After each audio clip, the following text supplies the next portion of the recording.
Welcome to Remotely Agile, everybody. My name is Jordan Husney, and I'm the founder and CEO of Parabol.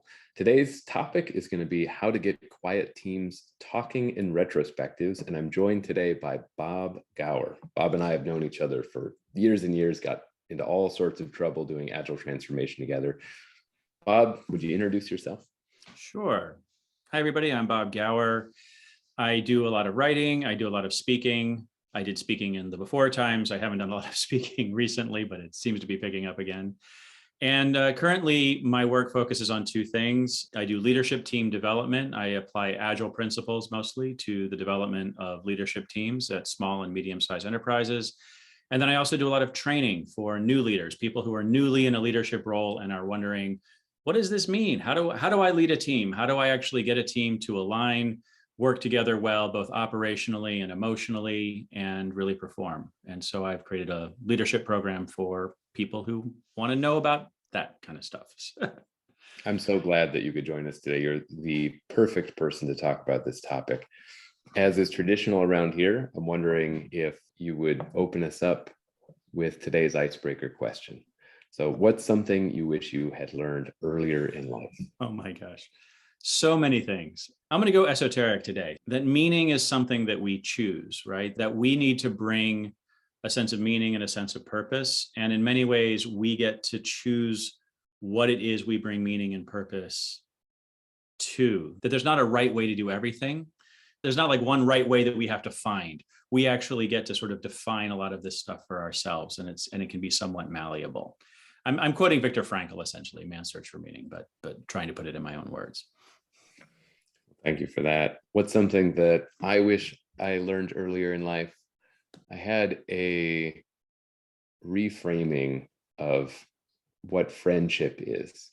And when I was younger, I thought that friendship was about folks who were ultra compatible with you, meshed really, really well, understood you on a deep level, and that you could just share anything with them. I thought that, the ideal number would be a few number of people that fit that criteria.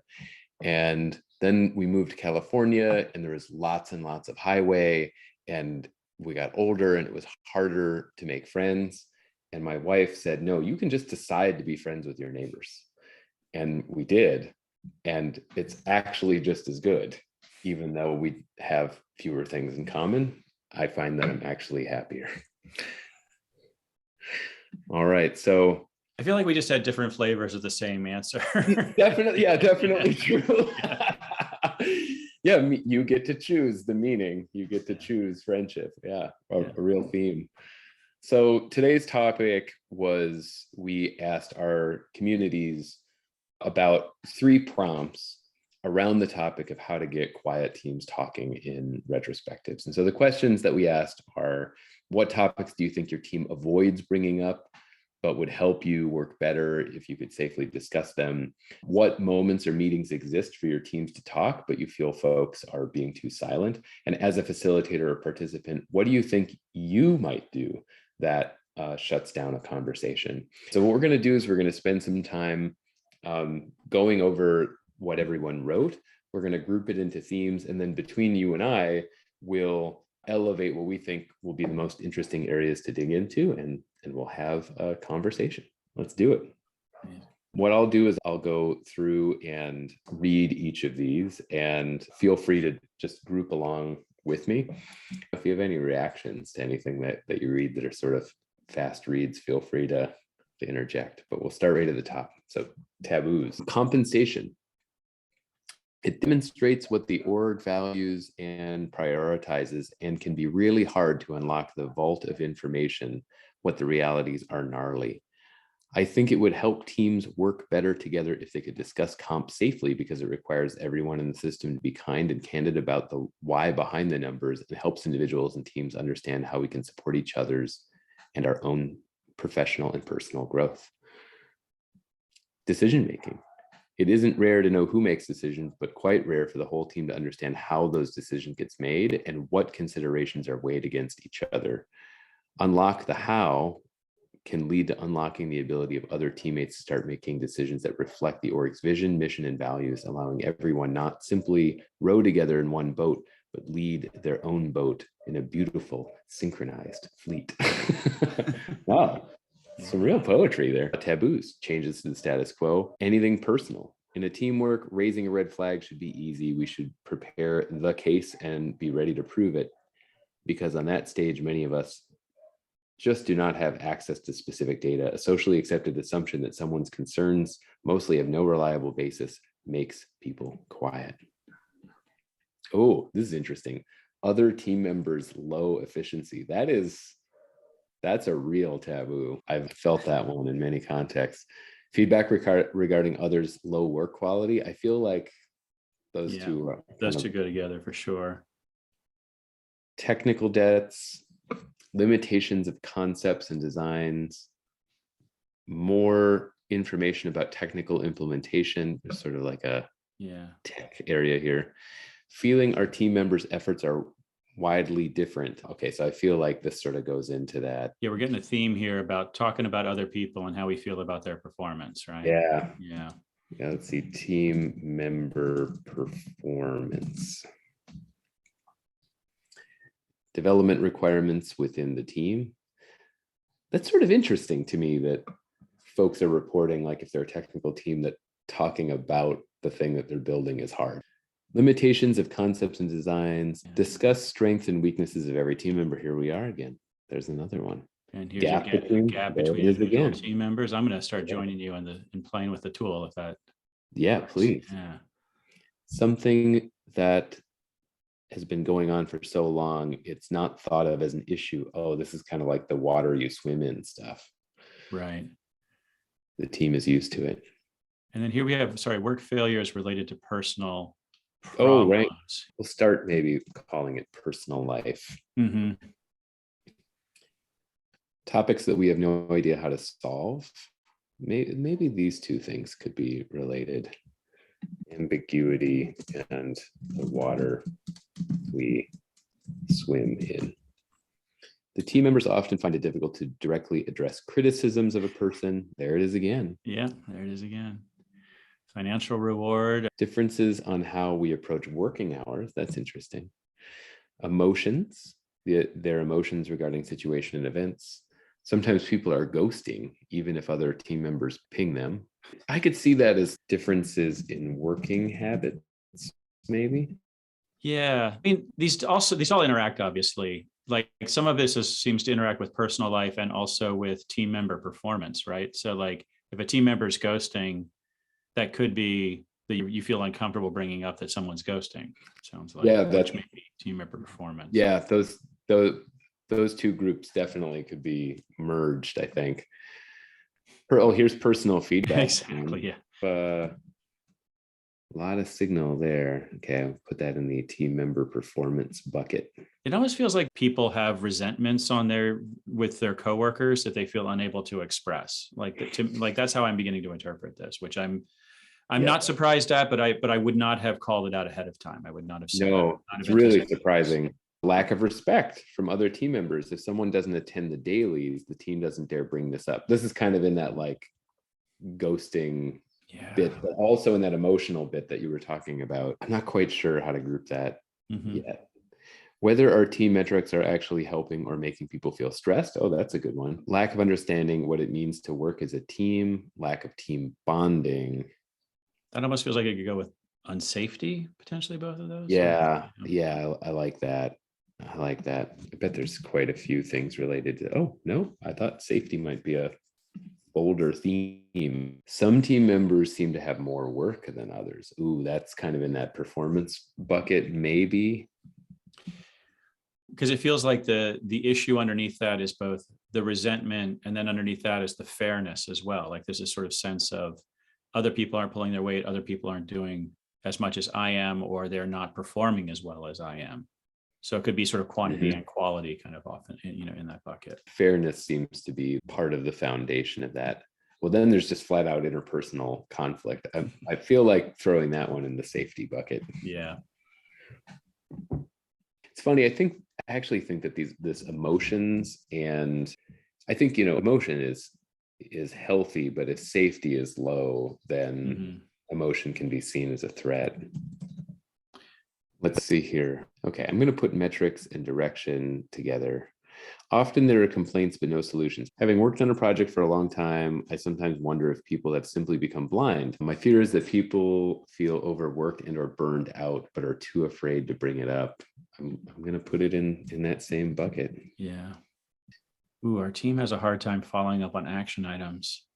I find like that's in some ways related to the decision making from earlier, like the deciding how to decide. I may be kind of diving underneath and diagnosing the problem here, so I may be jumping too quickly in, but I think your instinct is good there. Like we all can make a list of infinitely long things to do, but you often feel worse when you're not working on the ones that are most important.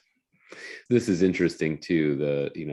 We're getting more signal there on unfinished work. So I'm going to put that along with the action items theme. They're not able to talk about insufficient information from the business analysts for respective cards. This is kind of in that requirements. Fear that the team will break apart because of the different strengths in the team. My team avoids bringing up the fact that they're on multiple teams with multiple meetings. That's I almost feel like that one needs to be by itself, and it needs to be large, right? I've learned over the years, like one of the first things I ask about teams is, well, what teams are you on? How many teams are you on? Does everybody you think is on this team also think they're on this team, right? Sort of like the boundaries of the team can be again, that's sort of maybe even the water we swim in sometimes, right? Is that I think you're on my team, but you think you're a subject matter expert who occasionally is involved. Like you're not committed to the team. You're just. I am so with you on that one. Yeah. I feel like the first thing that we should talk about is the container of the team and its ability to enable these discussions or hamper these discussions. So here are the forums in which people can raise feedback with each other. So we've got backlog refinement meetings are like pulling teeth. Reviews, I wonder what kind of review context this is. I'm going to choose to put this one in the like personal feedback bucket. When disagreement about an assigned task is not said. Oh, that's interesting. There's that power dynamic signal again. Dailies, on-demand meetings, if any issue. Oh, bar meetup. Meeting up in the bar. Retrospective and daily stand-ups, I imagine. Sprint reviews, the stakeholders are very quiet. Here's retrospectives. These are the different forums that people are talking about. Workshops, so special sessions, meetings between management and development teams. Feedback meetings are usually silent due to bad planning, when you can have a meeting in a rush and not everyone can talk. Retrospective meetings in the discussion phase. Ironic, during a retro, when they are supposed to talk and discuss openly, I find that sometimes junior team members are shy and don't share much. I'd like to just rename this as like power dynamics. Sprint reviews collect absolutely no feedback. Meetings we call community, gather like-minded people. We usually have a presentation and we have attendees, but no participation, no reaction, and no feedback. One-on-ones, with the Scrum Master Agile Coach, I sometimes have the feeling people aren't willing or feel uncomfortable to fully open up about what bothers them. But let's have a look at obstruction here. Sometimes it's hard to lean into awkward silences as productive spaces. Oh, that's a fun topic. I feel myself tempted to jump in and fill the gaps when things get quiet instead of using silence to provoke further thought. So ways that people feel they might be getting in the way, asking closed or leading questions, not asking open-ended questions. Those are good. Few people dominating a conversation discourages others from chiming in. Closed camera. Yeah, in a remote context, that's an interesting one. Does that mean camera off? Is that what? I think so. Yeah. I think that is camera off. Coming up with solutions, trying to impose my own opinion or solution. Facilitator being too guiding. Oh, here we go. I always try to keep everyone focused on the topic at hand, which sometimes interrupts or even shuts down discussions about other important topics. Ooh, this is fun. Using too many corporate words in an introduction so the topic starts sounding generic and uninteresting. Try to lead and provide the answer.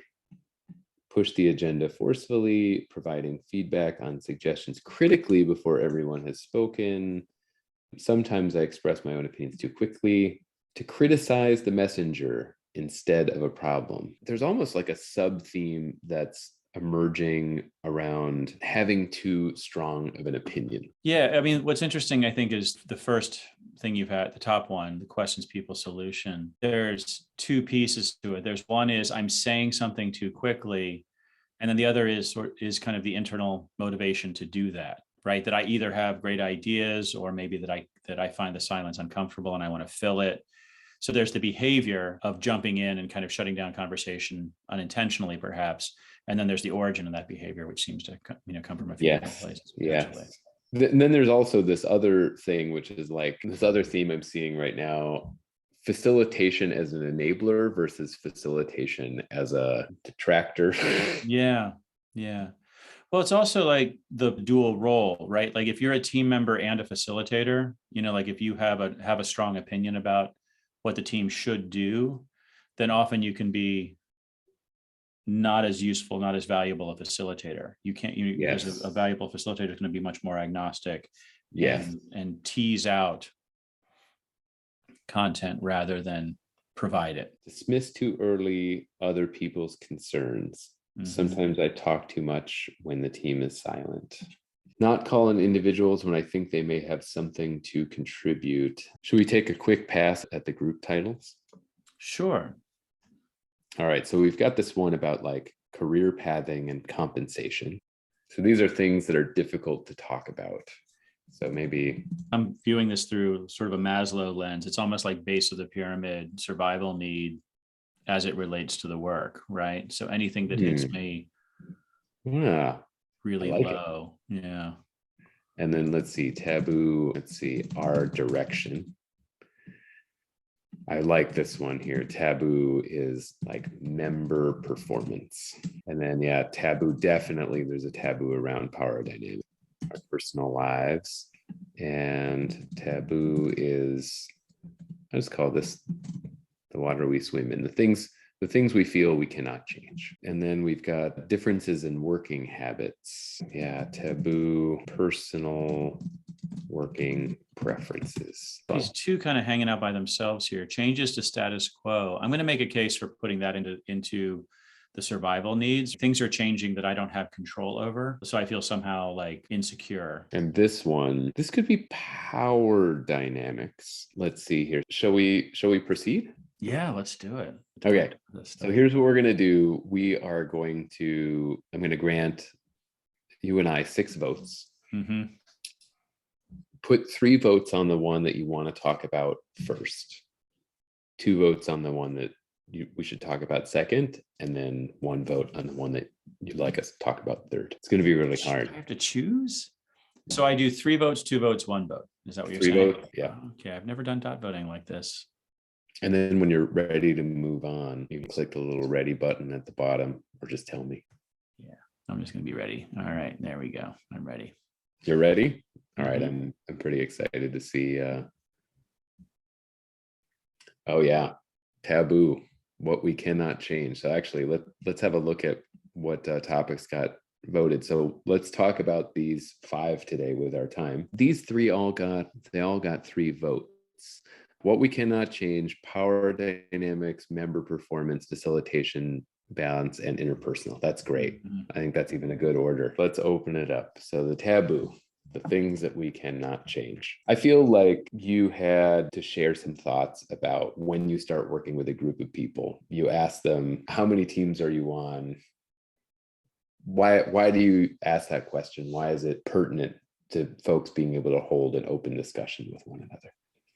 Yeah, well, I think, being a lean person or being steeped in sort of in lean methodology, I'm always thinking about WIP limits. I always go back to like, how much work do we have in process? And actually Cal Newport talks about this, where that every project you're on, every team you're on, there's a certain amount of overhead with that team. There's a certain like communication and administrative overhead.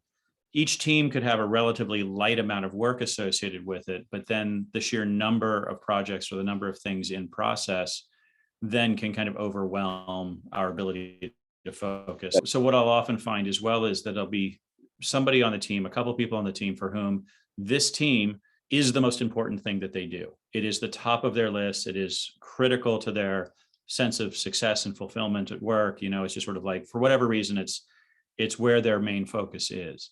And then there'll be other people on whom they depend, for whom it is actually a relatively low priority. And then those people become a gating factor to other people. The interpersonal drama ball just starts snowballing. The people for whom this is the most important project get really angry with the other people, but the other people, they have their most important project elsewhere. And so really being honest in the beginning, where does this project fit in my priority stack? How many other teams am I on? And what can you honestly count on me for in terms of my level of commitment and my amount of time? How do I prioritize this emotionally? How excited do I get about this particular project? And two, how much time do I have for this particular project? So there's sort of an operational and a cultural or an emotional component to it. Yeah, I wonder if people wanted to hit the reset button on their team just from an ability to work together and from an emotional standpoint, if everyone got together in a virtual circle and they just answered that question, like how many teams are you on, and how important is this team to you and its project work versus your other responsibilities? I wonder if that wouldn't help people see each other from a team perspective in a more useful way as to what they could expect from one another, and if it couldn't be a great conversation opener for organizational change more generally. I don't know if you remember, but I had a methodology that I created a few years ago about intentions, right? The question we ask is, why are you on this project? Why are you on this team? That question can reveal a lot. I'm on this team because I have to be, because my boss told me to, is very different from I'm on this team because I really care about the kind of technology that we're creating together. I really want to learn. This is a new wicked problem that I've never had to solve before. And I believe that if we solve it, I can take my career to the next level, right? That's a very different motivation than, I got a new baby at home and I got to pay the bills, but I don't want to spend too much time because I got the new baby at home. One of the problems we often have in business is we treat one as valid and one is not valid. Work can be a super transactional thing, right? Like I'm here to show up, do a decent job, and get home to my family. Right. I love to hear that from people. I'm like, okay, I understand your values. I understand your motivations. Or this is the most important thing in my life and I'm willing to lose sleep over it, is an entirely different set of motivations, and both are fine. Both can be utilized. But I think if we don't acknowledge that up front, we're going to have conflict down the road, and unintended conflict, unhelpful conflict. Yeah. It's really hard to work with each other if you don't know where each other are coming from. Yeah, for sure. That first reflection of my team avoiding bringing up the fact they're on multiple teams and multiple meetings. Simple resolution there doesn't mean that it's going to solve the issue, but a simple first step is asking the question, how many teams are you on, and having an open dialogue about it. Those answers are going to be dependent upon our second set of questions here around how safe do I feel to actually share? Because there's a lot of performative BS that seems to be expected often, right? This job is the most important thing in my life. I've had a lot of jobs I really cared about. And I've had a lot of jobs that I'm like, you know what? I'm phoning this one in because I want to go mountain biking this afternoon. That's right. So totally. So there's two here that I think are their own, or three that are their own mini topic. There's this one: having worked on a project for a long time, I sometimes wonder if people simply become blind to certain shortcomings, or something that has been going on for a super long time, or there are chronic complaints, but the chronic nature of the complaint dulls their impact. So you're just like, yeah, that's just the way it is. Guess there's nothing we can do about it. I'm curious, if you walk into a team, let's sort of take both shades of that. You come into the team atmosphere where there's a prevailing attitude of, yeah, these are the complaints, but they're always the complaints. How would you counsel that group of people or the individual in that team? Back when I was doing a lot of corporate work and I would find myself in a lot of cubicle farms, I always would kind of mentally count the number of Dilbert cartoons I saw posted and take that as an indicator of this kind of dynamic, right? Those were sort of the silent protest of a resignation, of a sort of an emotional stance of resignation. Totally. I think there's two things that are being sort of called out here, because I think over here, having worked on a project for a long time, you wonder if it's simply become blind to the shortcomings of our process.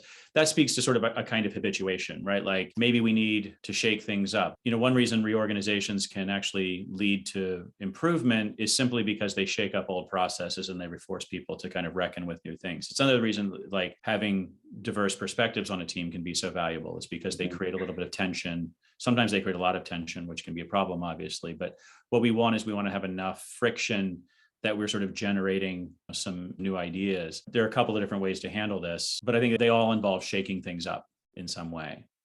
One of the things that we've experimented with on our own teams has been, if you imagine any sprint, and this is just on the software development team, if you imagine any sprint, it's fairly regimented. We hold our ceremonies at the same time, we're doing backlog grooming the same way, but we don't know if it's the right way for our business context. It's just what we decided to do, and we try to stick to it. In order to gut check ourselves, we actually have started building in full Slack weeks, and we're trying to move the company toward having everyone have a Slack week at the same time, just so that we can see if, when people are working in a completely unstructured way, to just see if there's some new pattern or new desire, dream trail that emerges among people. Because that, to your point, that's an indicator of some unresolved tension in the company,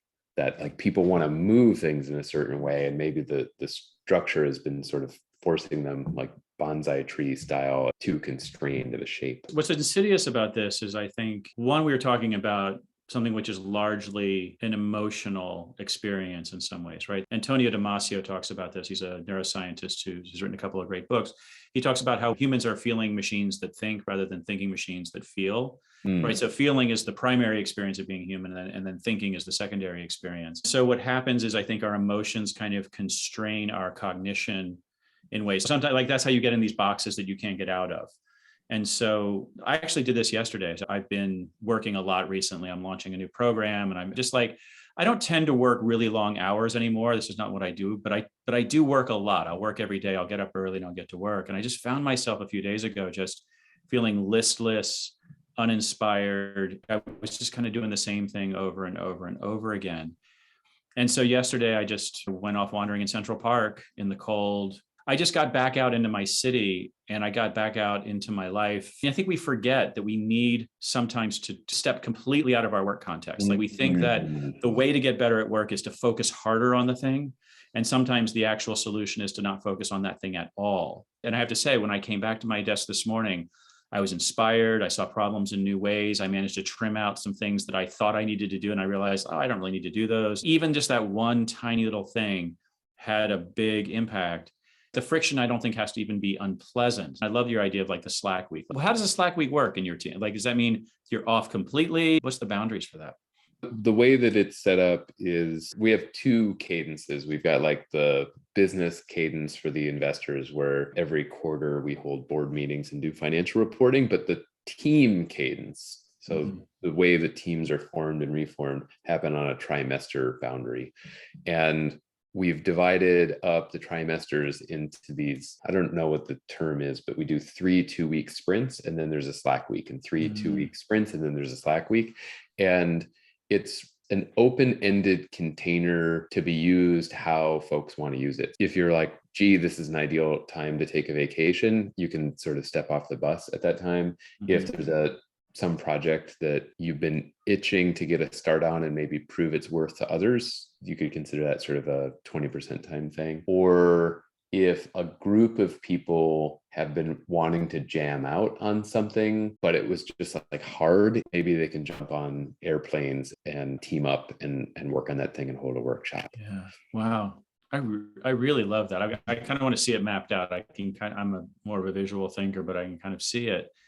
And it just makes me think about, a lot of people have been talking about this in terms of like sort of the Great Resignation and sort of what's going on as we're coming back to the office. Like, what is that all about? And why are, rethinking the office? Let's think about remote first, right? Is the big phrase that I'm hearing a lot these days. The 40-hour work week was a brilliant innovation for an industrial economy where people needed to be in a physical place together in order to produce physical goods for shipping, right? Like, that was not a bad innovation in a lot of ways. But now we've shoehorned primarily cognitive and creative work into this model. And so what you're doing is you're starting to like break that model apart. And I think there's so many different ways we can organize. And I don't think we really have good patterns yet.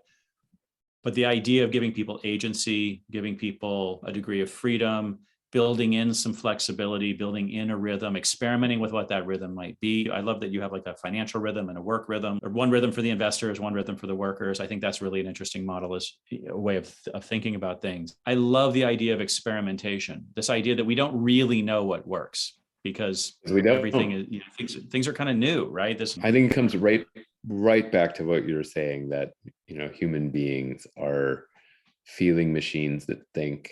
And it's very hard to think if you're not emotionally centered. And sometimes you need to change your emotional vibe in order to be able to create some change or create some openness for change. If people are, as you were saying, habituated to where their team members are grousing about the same stuff chronically, something has to get shook up to break that cycle and put people in an emotionally new frame. It's super hard to do, though.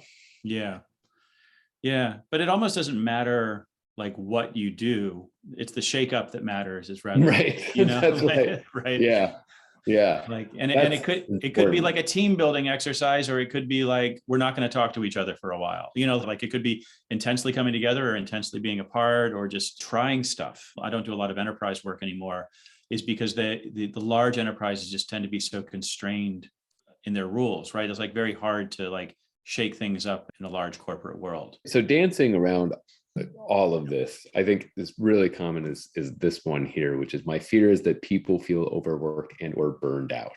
Yeah. I think there's something interesting behind this particular comment, in that my fear is that people feel burned out, which means that I haven't asked and I don't know.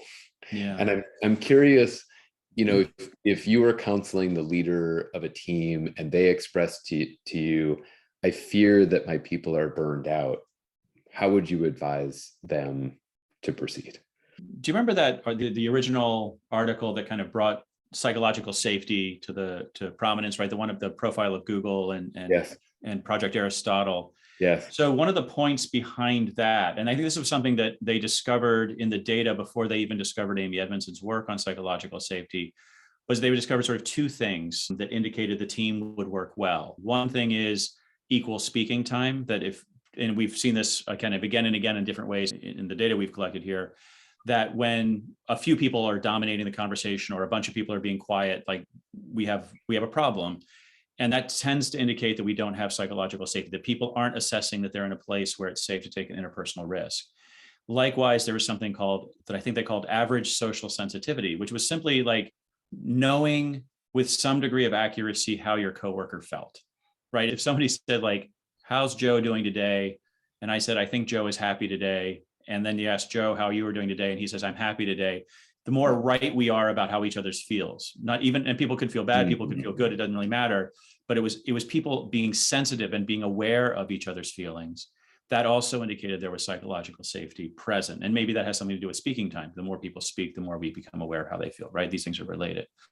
That this would indicate to me, I think you called out this really perfectly, that there is a lack of psychological safety. So then the question is, okay, how do we increase psychological safety? Well, we increase psychological safety by giving people some agency and building the kind of workplace that they want to build. That everybody needs something a little bit different when it comes to psychological safety. We all have our own sort of childhood traumas or our own backgrounds, our own identities, we're all very complex people, and we all might need different things in order to feel safe. And there's lots of different things we can do, but it starts with really treating people as people. At the end of the day, that's what we have to do. What I've done as a leader way too many times is I haven't wanted to hear the problems, frankly, even subtly, I've given lip service, but I haven't really sat down and really listened to people and really asked them, like, what do you need? The question, we've asked it so many times in so many contexts, you and I, what do you need in order to do the best work of your life?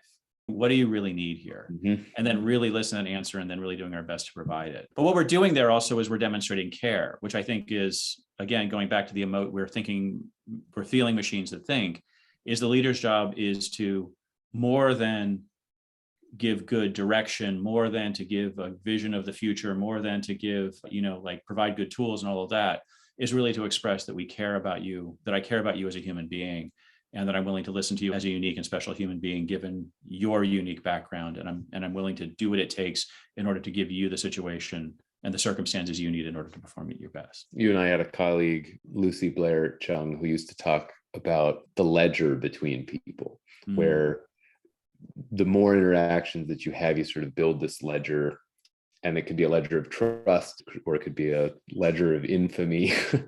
But I feel it's really hard to establish that kind of trust on a team unless people have been able to see each other through thick and thin. I actually asked that question to your point, like, what is it that you need? What is it that you need from work right now? What kind of space do you need for what's going on in your personal life, or whatever the case is? I think there's a fear, particularly more traditional businesses, that if you grant people agency to ask for what they need, that they'll take it, and it'll be an entitlement. There's no backsies on it. Yeah. But I think if, as a leader, you can set boundaries and be like, oh, that, the birth of your child had some complications on it. I'm so glad that you shared. Yes, I know that our parental leave policy is really only 3 weeks because America's challenged in that respect, but take another 3 weeks on me. I'll run shield on you. I think being able to do those sorts of things for each other have a leveraged effect on a relationship, and then that stuff adds up really quickly on a team. Yeah, I mean, in many ways, you're discussing the dynamics of trust. It's something I always come back to, that there's a body of research that says, sort of evolutionarily, trust is such an important thing. Choosing who to trust is such an important thing for survival, that we've learned to do it unconsciously. It's a feeling process. It's not a thinking process. We are asking essentially two questions. We're asking, is the person that we're trusting, are they capable? Can they deliver on their promise? We're also asking, do they care, right? And so the image I always use is like, I'm rock climbing, somebody's on belay. I want to know that they have the physical strength and the technical ability to work the equipment. But more importantly, I want to know that they're paying attention and give a shit to, like, I'm sorry for the mild profanity here, but like, that they care enough to like actually pay attention and apply those skills when needed, right? That's probably more important than them being the best technical person or the strongest physical person, right? Like, I would rather have the most caring person who is adequately physical and technical. Definitely. Right. Definitely. Yeah. And I think in business, we've just been trained over and over and over again by this industrial model and by this sort of like Western, like masculine logic rules, strategy rules, like hero business person model. Yeah. To value strength and capability over care and compassion and warmth. But when we understand how human societies really work, and how trust really develops, it's really the warmth, it's really the care, it's really the seeing you, the presence that we have with each other, which is the definitive, which really creates the trust. I think you take any great solo performing musical act. I think folks are like, wow, that individual works so hard and they've sacrificed so much, and they have, but there's also a whole team behind them. Right. Anything that's worth achieving is being done by a group of people. I think a lot of work evolution is just shedding the illusion of these kind of God King personas that they do it all themselves. And, it's all about teamwork. Should we move on to the next topic? Power dynamics. This is a super interesting topic from two perspectives, I think. There's the leader who's aware of their own distortion field, and they feel like they can't get the truth. And then there's also the worker who feels like they can't open their mouth. The team member who's like caught up in that leadership distortion field. I'm curious to hear, from your own experience, when you step into a culture, how have you seen these power dynamics play out? And what are some of the things that either party can do to try and create more open channels of communication? I think the first thing to appreciate is that as primates, as social primates, as hypersocial primates, according to some, that we are extremely sensitive to power dynamics, no matter what, right? In any social situation, There's always going to be a power dynamic at play. Sometimes it's quite subtle. Sometimes it oscillates back and forth between the parties within the conversation, but there's always a power dynamic at play. One of the reasons like brainstorming doesn't work very well, apparently, is because everybody's, when the boss is in the room, because everybody is sort of subtly trying to figure out what the boss wants and then give that to them, give the idea that the boss is going to. Yeah. And we just sort of really do it naturally. One of the most sort of frustrating experiences I've had over the course of my career is the use of language like family to describe a business, because it implies a power dynamic, right? Then the boss is daddy, right? If I'm saying we're like a family here and I'm the boss, I'm saying I'm your dad now, right? And so that sets up a whole lot of other stuff, right? So one, a lot of us have families of origin, which are fraught. And so we have our own orientation towards family. The other thing is families in their best regards stick with each other through thick and thin. A business will not, right? Like as much as I want to give people extra time off for, the example you gave, the extra 3 weeks, there may come a time when I can't do that. There may come a time when I can't keep them on payroll. Like I have to choose between cutting people loose and losing the company. And so like it gets kind of dark. It gets kind of weird. So I think we have to really acknowledge that there's some power dynamics. And then the other thing we have to acknowledge is that there are some people in the world for whom power dynamics show up differently than for others. And what I mean is that I believe most people most of the time are very well-intentioned and very communal and very communitarian and really want the best for each other and want to be part of a team. But there's this thing that I talk about a lot. Psychologists will call it the dark triad. The dark triad are sort of personality traits that problematic people display, right? So there's psychopathy, which is sort of a coldness or inability to feel emotion. There's Machiavellianism, which is the, sort of like being kind of cynical and using and trying to gain power for yourself. And then there's narcissism, which is kind of being very, very self-focused and very selfish. And all of these things can kind of co-present. And then narcissism can be kind of mild and just sort of look like a strong ego sometimes. And then it can become malignant at other times. One of the things that I've had to learn to do over the years, because unfortunately, people who display these states often find themselves in positions of power. So not only do we have a natural gravitation towards a power dynamic, but people in positions of power often don't care, they're cold, and they're in it for themselves. And sometimes they're very charming as well. Sometimes we don't notice, right? This is how cults start. We've seen this with Theranos, probably had this to a certain degree, as well as like WeWork, Enron, right? These sort of big business failures kind of have these problematic people in the heart of the organization. So one, I want to acknowledge that power is a thing. I want to acknowledge that I respond to power as all humans do, as empathic humans do. And two, I want to acknowledge that there are people out there whom I need to be wary of. And so I need to be careful about who I extend trust to. So things that move too fast, people that are trying to like love bomb me and tell me I'm the most amazing person in the world and trying to get me to commit too quickly. Those people are probably trying to manipulate me in some way, right? So This is why we date before we get married, right? We have to like slow things down. I've been burnt by this many, many times because I feel like I'm a very trusting and very credulous person often. And I've had to learn to be a little more cynical and a little more careful, and to also develop a really good personal support network around me. And I'm speaking as kind of a person who is not the most powerful person in the room. That's the perspective I'm speaking right now, which is most of us, most of the time. I wonder if, from a leader's perspective, either a team leader or a department leader or an organization leader, if the inversion of the dark triad could function as a prescription.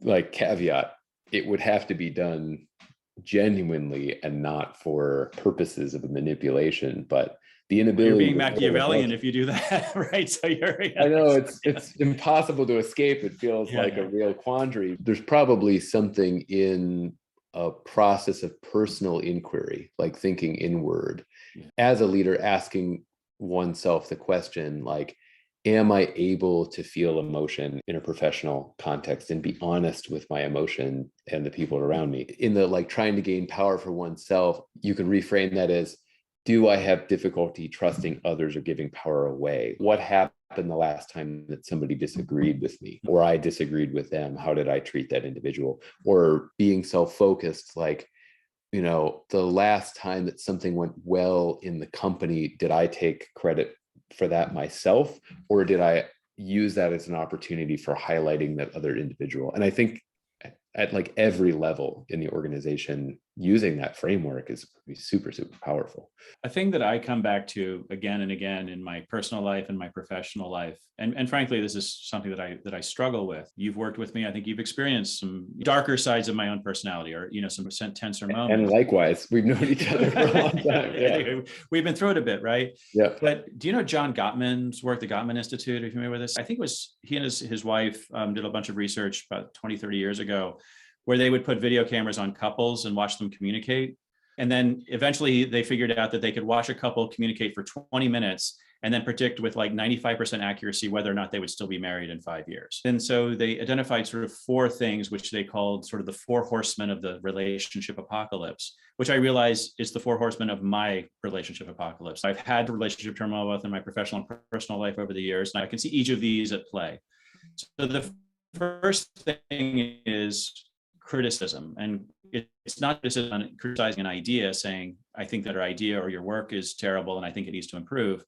It's criticizing the person. It's saying you're lazy, you're bad at your job, you're not responsible. Like criticizing the person, which often leads to defensiveness. And this is probably my big bugbear, right? It's like if I even sense a little bit of criticism coming from somebody about myself, I can get very defensive, which then often results in me criticizing them. And so we get in this little spiral, right? Yep. Criticism and defensiveness kind of develop a spiral. The third thing, or kind of going up the scale, the next thing that can happen often is contempt, which can be even expressed in just sort of an eye roll, like you again, right? Like that kind of thing, which can really shut people down. And then the final thing is stonewalling, which is, I just can't talk to you about this. It's different from setting boundaries and being like, we can't discuss this now because we're too emotional. We should discuss it later, which may be a good idea. It's like, I can't discuss this with you because you're too emotional, right? So all of these things kind of like work together. And what I find is that, like, as a leader, as someone who really cares about teamwork and cares about like building a good team around me, I have to really, really check myself, because I'm more powerful than the people I've hired. If I critique them or if I get defensive in their presence, which are, I think, where it often starts, then I can end up just like blowing the whole, I can blow trust, I can blow, like anything. And then people just sort of shut down. They might still show up, but they'll shut down around me. And so what I've had to learn to do is, one, not to say things when I'm feeling that way, right? To like just kind of keep that emotion in. And then I have a good therapist. I have a wife who is very wise and a very patient listener, and who's willing to help me sort of process my emotion. I have a morning journaling practice where I kind of try to say, well, like, what am I feeling and why am I feeling it?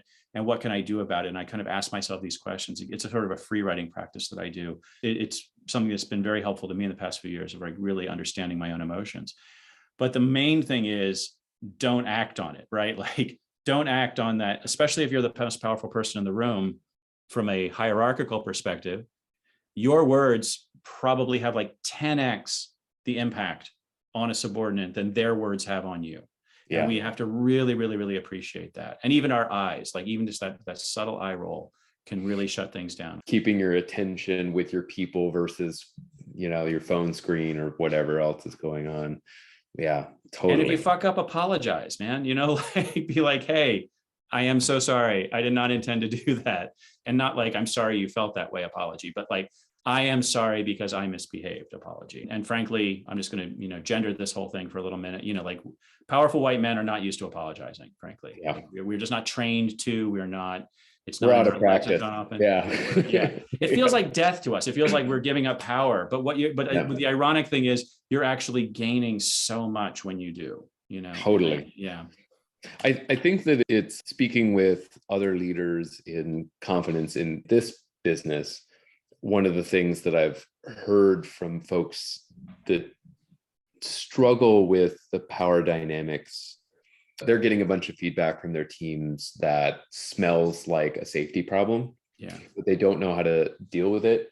And several of the folks that I've spoken to don't want to deal with it. They're just like, those are crybabies, they're whiners, they're Gen Z, or like whatever the label is that they're trying to compartmentalize that problem is. One of the things that I think about is, there are certain contexts where safety actually, I don't think matters through a capitalist lens. It matters to me a great deal through a moral and ethical lens, but there are businesses that are just designed to burn people out, and like they create great shareholder return. And I think that if seeing through the eyes of a psychopathic leader, if the business is going super well and the market context does not demand that kind of inspired leadership, then it's really on the worker to be real with themselves and ask themselves if they want to be, if they have enough privilege to ask themselves if they want to be part of that system or not. But if you're in any field where you need your people around, these are the things to work on, I feel. Yeah, I'm really glad you brought that up. So my MBA is in sustainability, which I did 20 years ago. Like I kind of been in the sort of the business as social change or, change agent or whatever for a long time. And we've been trained a lot. You see it in the DEI space, you see it in the sustainability space, that we need to position these things as capitalist goods, right? Like that, oh, if you treat your people better, then you're going to make more money. Like making the business case for it. We had whole classes in it when I did my MBA, making the business case for sustainability. And I think those things are important. We need to phrase things in certain ways. And there is a moral and ethical question that sits underneath it all, right? And at the end of the day, making money is not necessarily a moral good. It's not an ethical good. It's not even a social utilitarian good, right? It doesn't even mean that we're creating innovation or we're creating things that are good for society or products that really improve people's lives. It just means that we may have figured out a way to game the system and extract a lot of value from people and both our workers as well as the environment, as well as society at large. And so I think we really need to kind of decouple because we're in business, it's so easy to kind of conflate those two things. It's so easy to conflate money with good because it's a point system. Points on the board.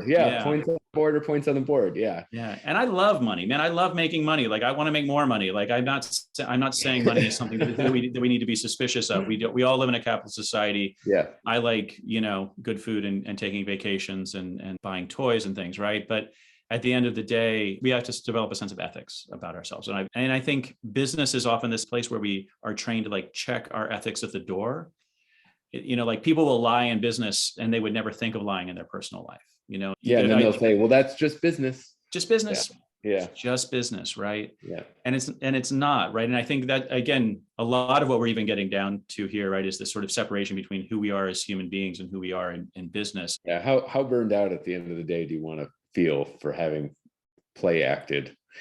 So I'm going to come back to the well of inspiration, the reflections from our communities. Great. And one of the themes that came up over and over again here was taboos within a team around asking for clarity on requirements of what's being asked. Mm-hmm. And I just find it super fascinating that this came up as often as it did. And so the story I tell myself about those reflections are there are people who are responsible for creating things in the world who feel as though they are unable to say, tell me more.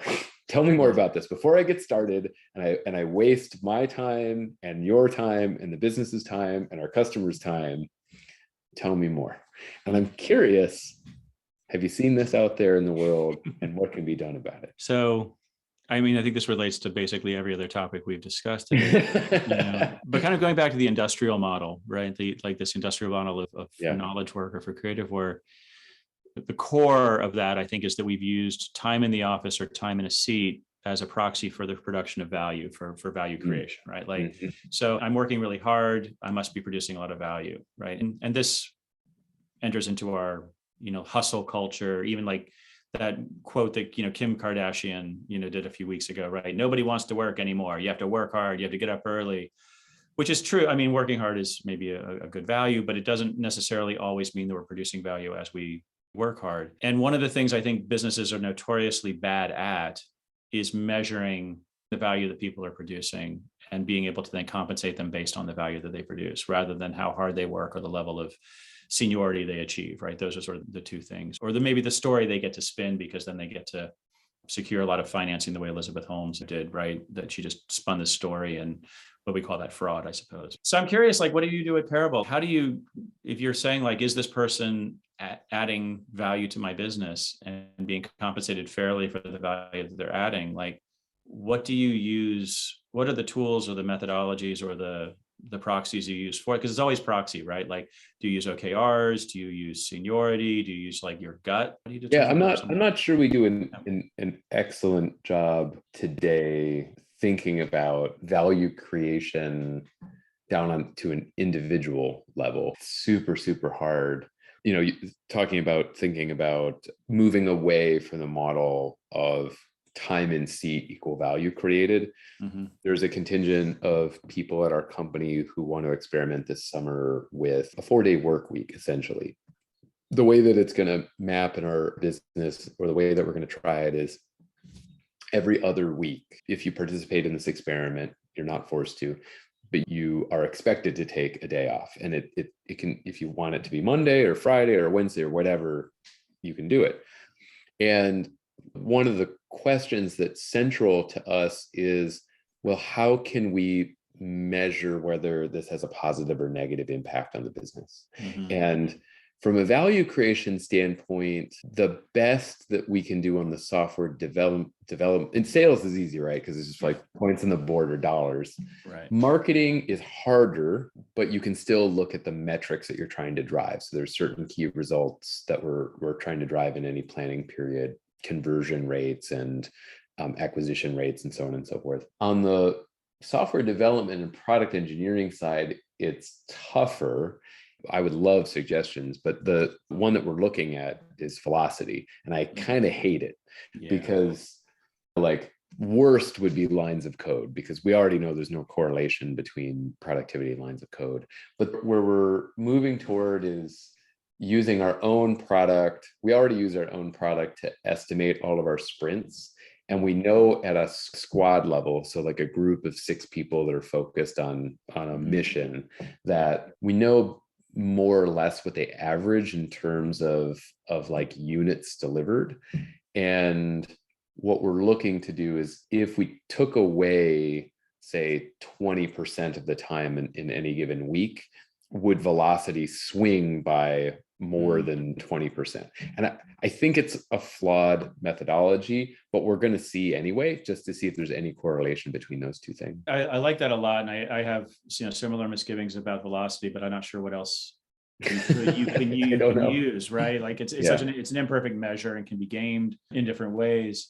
But what I like, I think, in principle, I'm just going to put some words in your mouth and see if they resonate, but like, what it sounds like you're saying is that we're going to measure productivity at the team level and then use sort of the loose social ties among that team in order to figure out, in order to kind of measure or account for individual productivity, right? If the team is in agreement that this person is valuable, then we're just going to assume that that person is valuable and essential to whatever that team is doing. Yes. Whether or not that's visible to me as a manager or leader. I really like that as a principle. What we have on the individual level today is we created skill ladders by job family. So, like back-end developer means that you should be able to do this with that system and this with that system and this with this system, all sort of in increasing complexity and rarity in the labor market.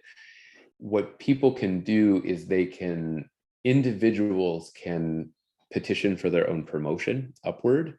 Right. But if somebody is in a position of leadership, like a squad leader, or what departments are called circles, if our department leader is having some difficulty with a person matching their ongoing expectations, their accountabilities, what we can call for is a member review.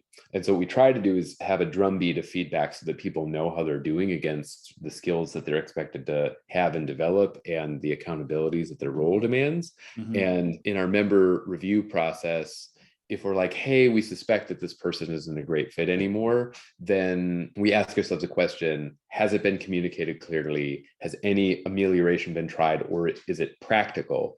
And if those things aren't the case, then we will counsel that person out of the organization, either by like, hey, we think you should quit, or today's your last day, depending on the circumstance. Right. It's hard, but those accountabilities really are subjective performance measures, and I haven't found a better system in software land. I think going back to the thinking machines that, or feeling machines that think, often when we think about organizations, there's this sort of natural mechanistic model that we need to optimize the gears on the, right. It should be deterministic. And then there's the lean principle of sub-optimization, right? Where if you optimize every single part, you sub-optimize the whole. It's an old sort of lean supply chain kind of concept. I think that's something that I've learned to appreciate. Here I am in my mid-50s, having been doing this kind of stuff for a long time.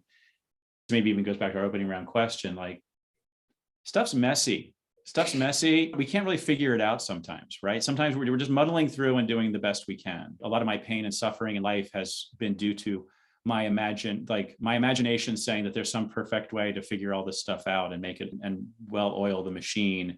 And then I'm going to, ascend to some level of perfection or something, right? Fly over the mountain. Yeah. Right. And usually it's sort of directed at somebody else. It's like, oh, if only my boss, or if only my worker, or whoever, whoever I'm like obsessing about that week would just get it right, or would get out of my business, or would just figure things out, or we would change it, then everything would be perfect. And the truth is we're just sort of muddling through as best we can. And it's our day-to-day experience that I think dictates our level of sort of happiness, which at the end of the day is what it's all about. Like, I think work should be a tool via which we develop the context within which we develop happy and satisfying and lives that we find meaningful, and lives where we have enough resources to pursue the things that we care about, rather than, we have to like perfect this thing and become a unicorn or whatever. I mean, you as running a startup, I'm sure like your investors are trying to push you in certain directions, right? In terms of growth and market dominance.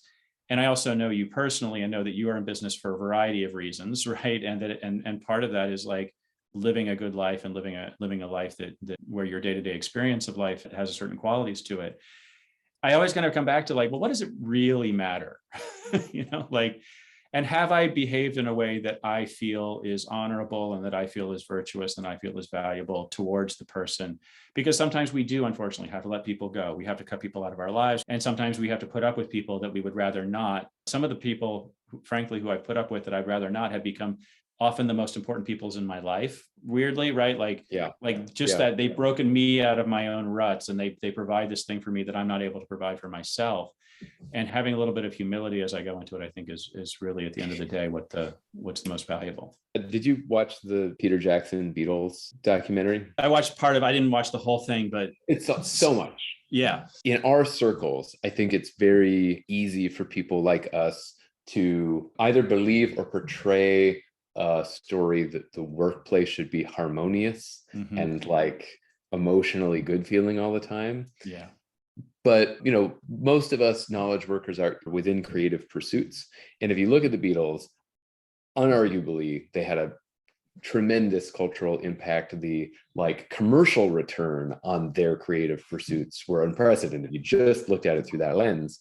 And they, for the majority of recording what ended up being their last album, Let It Be, was not a great time. No. Like, people were quitting, they were bickering, but I feel like that is an important mythos to kill within our business as well, which is it's more about people feeling safe to actually go into a negative emotional place, having the training, whether through therapy or good parenting or whatever, to be able to survive those dark times and realize that they're not existential. From a leadership perspective, being able to support people through conflict. If a member of my team is afraid to ask for clarification on the requirements, I feel like on the two ends of the telephone, that person has failed. And maybe the conditions around that person are great, but the leader might be failing as well by dwelling in the dark triad, or by simple stuff like not asking questions in the right way. I've heard you say this many times, like the difference between any questions as a way to close a conversation. My favorite yet. Yeah. Or hey, how could these requirements be more clear? Yeah. Yeah. What questions do you have versus do you have any questions? Right. And again, going back to what people said again and again and again in this board is, what questions do you have? And then just being quiet, letting people be uncomfortable, letting someone else break the silence. That has been probably the most transformative thing in my work in my entire life, right? And because it's also required me to like work through so much of my own discomfort, right? Like I've now had to be like, well, what caused me to break silence then? And it's my own stuff coming up. Yep. And I'm not in service of the team anymore. I'm not in service of the project anymore. You also brought up, I think, something which is really widely misunderstood, and probably because it's in the phrase psychological safety. When we hear the word psychological safety, we think warm fuzzies, and it is far from that. The slide I've been using for years has a guy standing on a ledge to demonstrate what psychological safety is. And I've had people say, well, that doesn't look safe. And I'm like, exactly. But he looks relaxed. He's taking a risk, and he's relaxed taking that risk. He feels comfortable enough to take that risk. He's not terrified of taking the risk. He's willing to take the risk. He's still taking a risk. And that to me is what psychological safety. And then that generates the friction, that generates the good ideas, that generates the interesting stuff, right?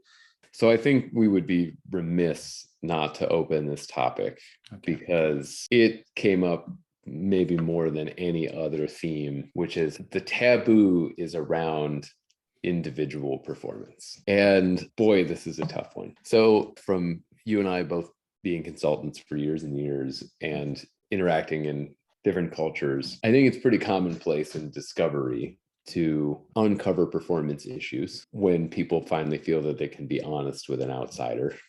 And maybe a theme is like, oh, but everyone really likes so and so. They always remember each other's birthdays and so on and so forth, but they haven't done a darn thing around here. We're the boss. It's just like, that person is, I don't know, I'll invent an anecdote. They're always on a plane watching rugby in Ireland, and they're never around. Like, this is pretty common. I'm curious, what's the appropriate forum if you're peer-wise on a team and you notice that you're being blocked by someone, or you feel that your sense of fairness is out of balance? Yeah. How would you counsel somebody on broaching that topic? I think the challenge here is that there can be so many different origins of the problem. And often we don't address it because, again, of our own discomfort or our own fears, which may be founded, right? Some people react very, very poorly to criticism. I just have one anecdote from my own career. There was a guy who I worked very, very closely with for a few years in a very intense environment. After a while, I started realizing actually that I think he was sort of a dark triad kind of person. I didn't have the language for it at the time, but I realized that he had been lying to me and about me. They were small. They were like not big lies, but they were small. But I took him aside. Eventually I said, I'm going to I got coached by my coach. I went and he's like, you have to address it with this person. And I was like, that's the last thing I want to do is tell this person. And it was all about me. It wasn't about them necessarily. It was about my own discomfort of sitting down. And so I challenged myself and I sat him down, took him out for lunch, sat him down. I was like, I don't trust you. And he's like, you have my attention. He was a very forthright person. Under the gun, he actually performed pretty well. Our relationship never healed, but it definitely transformed at that moment. I think two things sort of happened. One is that we got through the thing we were trying to get through. Two, well, actually 3 things happened. 2, I felt more comfortable around him because I had let this thing out. And 3, I think it became very apparent that this was not a person I wanted to work with long-term, and that I needed to kind of like figure out whether I was leaving or he was leaving or what was going on with the organization. And it turned out we both left eventually, right? So I think the challenge here is that you have to be willing to bring it up, and you also have to do your best to bring it up in a responsible way. But at the end of the day, you cannot dictate how that other person's going to respond. That other person's going to respond based on their own history, on their own personality, on their own feelings, and they may respond differently in the moment, in the beginning than they do later, right? You may go on a journey with this person, right? But then I think it's also leader. We also have to be willing to go first. This is the other thing, sort of the other side of it, for at least for myself, has been, I've been really afraid to hear feedback about my work a lot of my career. I've had my own ego issues. It's just been hard. It's been scary. It's scary to hear. And so like creating an environment where you are willing to hear from other people, where you create opportunities for other people to give you feedback on your performance, where you go first. The same is true, right? Of like if the leader doesn't take vacations, nobody else will, right? Like it's sort of a similar dynamic. We're going back to like the sort of the power dynamic piece, that you have to be willing, if you're going to give somebody feedback on their performance and expect for them to take it well, you have to demonstrate that ability yourself. That's an ability that I think a lot of people don't have. Everything comes back to family of origin. Like, could you have an open conversation with your parents about your relationship? Well, maybe your ability to give feedback as an adult is underdeveloped. It might be a correlation between those things.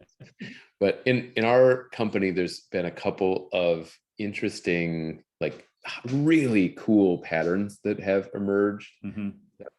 It's made peer-wise feedback easier. So let's start just in the spirit of the reflections that we've been getting here, that there is a performance problem. Now, the amelioration, the way to correct that performance problem, there's so many different possibilities for that. Maybe that person needs a vacation, or they need something in their personal lives to change, or maybe it's structural within the organization, or whatever. Let's take that off the table for a second and just talk about getting people talking about this stuff. We had a tension in our business where we felt like there was a few members that maybe would have the performance problems were probably not correctable, and that they needed to go out. But we wanted to preserve a sense of rationality within the organization so that it wasn't just like Pinochet's Chile and like people would just be disappeared. Like it needed to feel like the organization was there for you and you would receive feedback in a timely manner. So what we did is we instituted a policy where the person that you report to is responsible for knowing whether or not that you've received feedback from your peers at least every 4 months. And you don't have to take the opportunity if you don't want it, if for whatever reason feedback is not what you desire at that moment in your life. But if you want feedback and you're encouraged to get it, what you do is you actually open up a Parabol retro board, and we have some template prompts that people ask, either about like career progression or open-ended feedback, et cetera, et cetera. That's been cool because people can offer anonymous feedback about job performance. The thing that really surprised me is the most valuable part of that process is several of the templates have just a prompt for people to be like, ask me anything. Like, what do you want to know about me? Yeah. And the questions are really good. It's like, what holds you back from doing your best work? What's the work that you most enjoy and you're not getting enough of? Like, people ask each other super interesting and supportive questions. And then we've encouraged in the culture for people to answer those questions in an async video recording. And then they just share it with their peers. It's knitting our team together in a way that I'm not sure I've seen another direct practice like that do. Are the questions like personal, or are they about? They really are like ask me anything style. We have team members that fit kind of the pattern of digital nomads. And so it might be like, what country do you want to go to next? Like it could just be something like that. Or it might be something more meaningful, like, how do you handle being so out of sync time zone wise with the rest of us? Are there ways that you wish that we could show up for you differently? And like, that's awesome. Wow. That must really have people feel seen in a certain way. But it's also a good signal, right? Yeah. Like, if you get asked a bunch of interesting questions that you don't take seriously to answer, or you answer them in kind of a glib way, or you don't show up, then that sort of like fits into the like meta feedback. It's like, what does this person's fitness on this team look like? I wonder if that helps a little bit too, like kind of going back to the dark triad stuff. One of the things that's sort of so challenging about spotting people with those personality traits is that they're often very intelligent and very charismatic and very deliberate about what they're doing, right? They kind of know what they're doing. And one of the dynamics there is that if they perceive you as more powerful than them or of equal power to them, they will manage you. So they will show up in a certain way. And if they perceive you as less than powerful than them, they will show up in a different way. So often like bullies go undetected inside of organizations because people bully down and they manage up. And so I'm wondering if some, sort of like, I don't know if that mechanism exactly does it, but it seems like it would give you at least a little bit of like triangulation information. Like, because as a leader of an organization, one of the challenges that I think you would have is identifying like, who are the bullies on my team? Because they're not going to bully you for the most part, right? They're going to bully people who are either equal to or lesser than in terms of power to them.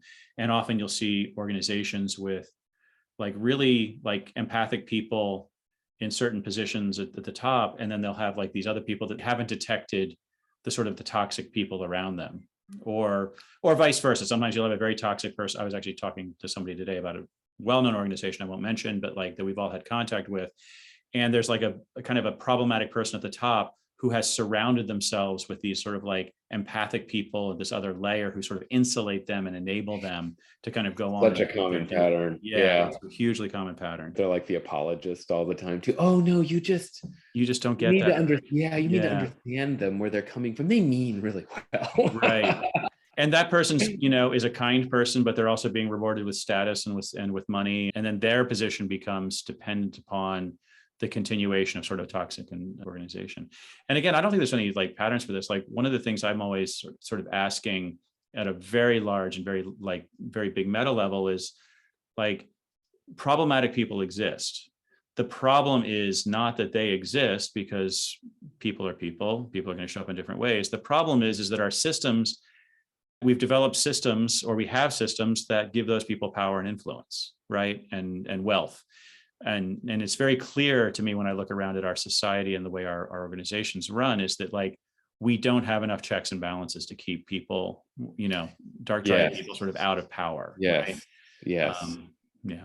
I had something happened just a couple of days ago with a new employee who we had our very first one-on-one. Mm-hmm. And Parabol had an outage incident, I think about 2 weeks ago or so. Mm-hmm. And the symptomology of the outage was something we had seen before, but I'm not sure that we understood it as well as we should. And that's, from my vantage point as the leader, the saying inside my organization is, I hate a mystery. Like I always want to know how that thing resolves. Yeah. For this employee, I think it was like day number 2, this outage occurred, and they have a DevOps background. So keeping the servers running is like very, very important to them. And we ran our incident process, but at the end of it, there wasn't an activity schedule that was sufficient for that person to feel as though it was going to go all the way through to a clear resolution. Of course, I shared that tension with that individual. And during our one-on-one, he raised, is that okay? Like you thought that incident happened, I saw that incident happen, but the people that were responsible, they're just like, yeah, we saw that before. We did X, Y, or Z, moving on. And I felt like that needed a lot more attention. And I'm like, I agree with you, but it's actually not important that I agree with you at all. And I was like, I want you to know that you have permission to change it. And here's your lever for doing so, and so on and so forth. I feel like so much of what we've talked about today is about granting explicit permission. Yeah. The first topic that we were talking about, people talking about their own working preferences and just inviting that conversation and like creating, to put it in kind of a software way, like their own personal APIs. Yeah. Or in power dynamics, leaders opening themselves up and being like, you can disagree with me. And then like giving people clear, not only permission, but like highlighting examples of when it's been done and rewarding people for doing so. Right. Or in this particular case, like when mistakes are made, as a leader, creating the conditions necessary to discuss the failure as something apart from an individual versus making it about the person itself. I love the word permission, right? Like, so we've discussed, creating opportunities. We've discussed like not penalizing people. So create opportunities to bring things up, right? Like have the meeting, or in the meeting, asking the question, then shutting up and letting someone else break the silence. It's different ways of providing opportunities. And then also we've discussed a lot about emotion, right? Giving people sort of like creating an emotional space, and also respecting the emotional space that people show up in, because everybody shows up with sort of a different emotional makeup, to bring up or address difficult things. And I feel like the word permission kind of like encompasses all of that, or encompasses a lot of that, right? And ultimately what we're just trying to do, again, most humans, not the dark triad, but most humans we're highly relational. We really do want to get along with others, and nothing brings us more pleasure than doing something with other people. Sometimes that's making something, sometimes it's just sort of having fun and goofing off. business sometimes maybe it's just an excuse for us to hang out together, and money is just the motivator, or just it's just the fuel that kind of keeps this whole thing running within this economy that we find ourselves in. But I do also want, as a human, to give people permission to show up as they are, and I want to have permission to show up as I am. So I appreciate you allowing me to swear, because I naturally sort of like, that's how I say fuck and shit a lot, right? That's just sort of what I do. Yeah. And being in business most of my life, like I've always felt like I've had to cut off a certain part of myself, not just that part of myself, but other parts of myself, in order to kind of like show up in khakis and a button-down shirt in this kind of world. And what I'm so appreciative now is sort of, I think the pandemic has opened this up. I think the way the economy is going has opened this up, but like there is so much more opportunity for us to bring, I don't want to say bring the whole self to work, because I feel like that's sort of a misunderstood or misapplied phrasing a lot. But it really is, it's like to kind of like show up as more of ourselves and be more of ourselves with each other, whether it's a work context or whether it's a personal context. I think there's an inherent pleasure and inherent value in that. Well, on that note, may we all be able to wear our masks a little bit less often at work and say what needs to be said. This has been Remotely Agile with Jordan Husney and Bob Gower. And Bob, I'm wondering if there's anything that you wanted to share about your whereabouts or what you're up to right now. Well, bobgower.com finds you everything about me. The thing that I'm most excited about right now is this leadership course. It's called Leading Great Teams. And it's really designed for people who are first stepping into a leadership role, because I think this is such a key skill for organizations to develop, especially ones that are focused on retention, as everybody is today. It's the class I wish I had when I stepped into this role. I'm enrolling a new cohort. We start in mid-May. Go to bobgower.com and you can find it. That's awesome. Thanks, Bob. Right. And we'll catch you all next time.